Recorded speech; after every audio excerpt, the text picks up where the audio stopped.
एक बार जंगल में पक्षियों की आम सभा हुई। पक्षियों के राजा गरुड़ थे। सभी गरुड़ से असंतुष्ट थे। मोर की अध्यक्षता में सभा हुई।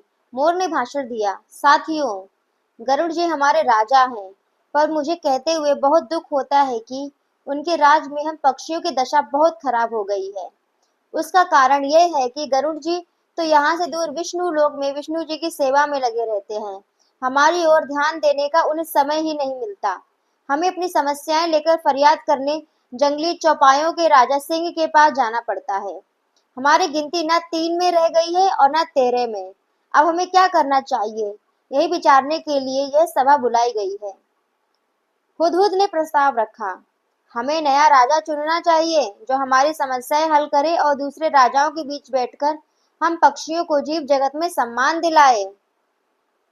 मुर्गी ने बाग दी, कुकड़ू कू, मैं हुड़हुड़ जी के प्रस्ताव का समर्थन करता हूँ। चील ने जोर से सीटी मारी, मैं भी इससे सहमत हूँ। मोर ने पंख फैलाए और घोषणा की, तो सर्व संपत्ति से तय हुआ कि हम नए राजा का चुनाव करें। पर किसे बनाए हम राजा?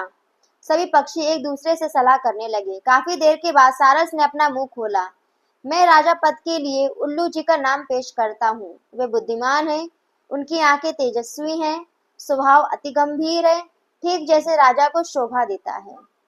हॉर्नबिल ने सहमति से सिर हिलाते हुए कहा, सारस जी का सुझाव बहुत दूरदर्शितापूर्ण है। यह तो सब जानते हैं कि उल्लू जी लक्ष्मी देवी की सवारी हैं। उल्लू हमारे राजा बन गए तो हमारा दारिद्र्य दूर हो जाएगा।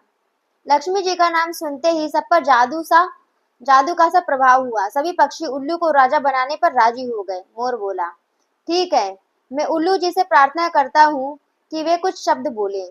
उल्लू ने घुघुआते हुए कहा, भाइयों, आपने राजा पद पर मुझे बिठाने का जो निर्णय किया है, उससे मैं गदगद हो गया हूँ। मैं आपको विश्वास दिलाता हूँ कि मुझे आपकी सेवा करने का जो मौका मिला है, मैं उसका सदुपयोग करते हुए आपकी सारी समस्याएं हल करने का भरसक प्रयत्न करूंगा। धन्यवाद।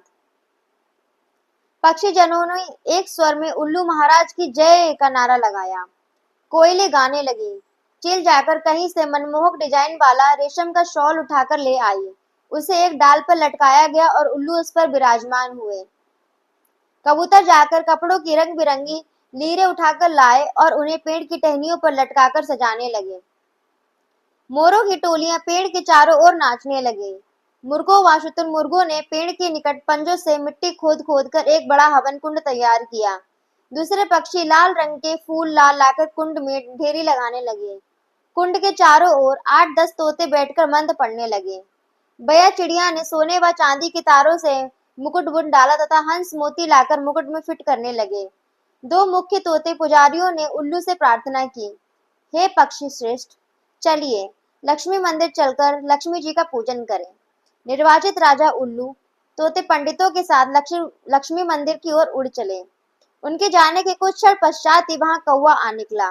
चारों ओर जश्न का सा माहौल देखकर वह चौंका। उसने पूछा, भाई, यहाँ किस उत्सव की तैयारी हो रही है? पक्षियों ने उल्लू के राजा बनने की बात बताई। कौवा चीखा, मुझे सभा में क्यों नहीं बुलाया गया? क्या मैं पक्षी नहीं? मोर ने उत्तर दिया, यह जंगली पक्षियों की सभा है। तुम तो अब जाकर अधिकतर कस्बों व शहरों में रहने लगते हो। तुम्हें हमसे क्या वास्ता? कौवा उल्लू के राजा बनने की बात सुनकर जल भुन गया था। मैं सिर पटकने लगा और ਕਾਂ ਕਾਂ करने लगा। अरे तुम्हारा दिमाग खराब हो गया है। जो उल्लू को राजा बनाने लगे वह चूहे खाकर जीता है। और यह मत भूलो कि उल्लू केवल रात को बाहर निकलता है। अपनी समस्याएं और फरियाद लेकर किसके पास जाओगे? दिन में तो वह मिलेगा नहीं। कौवे की बातों का पक्षियों पर असर होने लगा। वे आपस में कानाफूसी करने लगे कि शायद उल्लू को राजा बनाने का निर्णय कर उन्होंने गलती की है। धीरे धीरे सारे पक्षी वहां से खिसकने लगे। जब उल्लू लक्ष्मी पूजन कर तोतों के साथ लौटा तो सारा राज्याभिषेक स्थल सूना पड़ा था। उल्लू घुघुआया, सब कहाँ गए? उल्लू की सेविका खंडरिच पेड़ पर से बोली। कौवा आकर सबको उल्टी पुल्टी पढ़ा गया। सब चले गए, अब कोई राज्याभिषेक नहीं होगा। उल्लू चोंच पीस कर रह गया। राजा बनने का सपना चूर चूर हो गया। तब से उल्लू कौओं का बैरी बन गया और देखते ही उस पर झपटता है। सीख, कईयों से दूसरे के रंग में भंग डालने की आदत होती है और वे उम्र भर की दुश्मनी मोल ले बैठते हैं।